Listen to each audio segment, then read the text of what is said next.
ಗಾಡಿ ಕೆಟ್ಟೋಗಿದೆ ಅಂತ ಇನ್ನೊಂದು ಗಾಡಿ ಇಸ್ಕೊಂಡ್ರೆ ಅವನು ಆ ಗಾಡಿನೂ ಕೆಟ್ಟೋಗಿ ನಿಂತೈತಲ್ಲಪ್ಪ, ಕೆಟ್ಟೋಗಾಯಿತು, ಫ್ಯೂಯಲ್ ಹೋಗೈತೋ ಗೊತ್ತಿಲ್ಲ, ಟ್ಯಾಂಕ್ ಅಂತ ಅಲ್ಲಿ ರೆಡ್ ತೋರಿಸ್ತೈತೆ.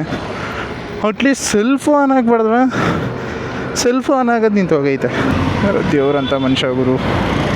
ಸದ್ಯ ಈಗ ಅಟ್ಲೀಸ್ಟ್ ಪೆಟ್ರೋಲ್ ಬಂಕ್ ಕಾರು ಹೋಗ್ತೈತೆ ಬೇಗ. Thank you bro. ಇಲ್ಲಿಂದ ಹೋಗ್ತೀನಿ bro, thank you so much. ಹೋಗ್ತೀನಿ, ಅಲ್ಲೇ ತಳ್ಕೊಂಡು ಹೋಗ್ತೀನಿ ಬಿಡಿ, ಜಾಮ್ ಇದೆ ಮುಂದೆ ತೊಗೊಳ್ಳಿ ಬ್ರೋ, ಅಲ್ಲೇ ತಾನೇ ಇರೋದು. ಹೋಗ್ತೀನಿ ಬಿಡಿ ಬ್ರೋ. ಮುಂದೆ ತೊಗೊಳ್ಳಿ.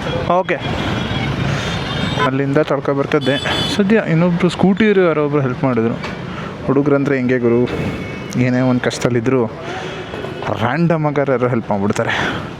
Thank you so much bro. ನಿಮ್ಮದು ಶ್ರೀಜಿತ್ ಬ್ರೋ. ಹಾಂ, ನಿಮ್ಮ ಹೆಸರು? ಅಬ್ಬಾಸ್ ಅಂತ.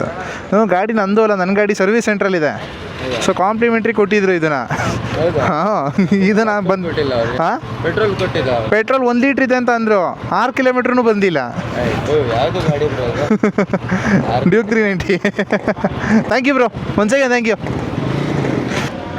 300. ಒಬ್ಬರು ಹಣೆ ಬರ ಎಷ್ಟು ಕೆಟ್ಟಿರುತ್ತೆ ಅಂದರೆ ನೋಡಿ, ಈಗ ತಾನೇ ಫ್ಯೂಯಲ್ ಹಾಕಿಸ್ದೆ ಪೆಟ್ರೋಲ್ ಬಂಕಲ್ಲಿ. ಪಾಪ ಯಾರೋ ಇಬ್ಬರು ಹೆಲ್ಪ್ ಮಾಡಿದ್ರು. ಈಗ ತಾನೇ ಒಂದು 1/4 ಟ್ಯಾಂಕ್ ಫ್ಯೂಯಲ್ ಇದೆ. ಫುಲ್ ಟ್ಯಾಂಕ್ ಮಾಡ್ಸೋಕ್ಕಿದೆ ನನ್ನ ಗಾಡಿನ ಗುರು, ಆದರೂ ಸ್ಟಾರ್ಟ್ ಆಗ್ತಿಲ್ಲ. ಏನು ಇಶ್ಯೂ ಆಗೈತೋ ಏನು. ಸರ್ವಿಸ್ ಸೆಂಟ್ರಿಗೆ ಫೋನ್ ಮಾಡಿದ್ರೆ ಏನಂತಾರೆ ಗುರು, ಕ್ಲೋಸಿಂಗ್ ಟೈಮು ಸರ್, ನಾಳೆ ಬರ್ಬೋದಾ ಅಂತಾರೆ. ಏನು ನನ್ನ ಗುರು ಇದಕ್ಕೆಲ್ಲ. KTM, is this how you guys treat your customers? ಪರವಾಗಿಲ್ಲ. ಟೀಮ್ ಬಂದು ನಾನು ಕಳಿಸಿದ ಲೊಕೇಶನ್ನಲ್ಲಿ ಫ್ಯೂಯಲ್ ಎತ್ಕೊಂಡು ಕಾಯ್ತಿದ್ಯಂತೆ. ಒಂದು ಸ್ವಲ್ಪ ಡಿಲೇ, ನಾನೇ ಸ್ವಲ್ಪ ಹರಿ ಮಾಡಿದೆ ಅನ್ಕೋತೀನಿ. ಬಟ್ ಓಕೆ, ಆದರೂ ಗಾಡಿ ಸ್ಟಾರ್ಟ್ ಆಗ್ತಿಲ್ಲ. ಅದಕ್ಕೆ ಏನಂತೀರಾ? ಪರವಾಗಿಲ್ಲ, ಅಸಿಸ್ಟೆಂಟ್ ಸ್ವಲ್ಪ ಬೇಗ ಸಿಕ್ಕಿದೆ.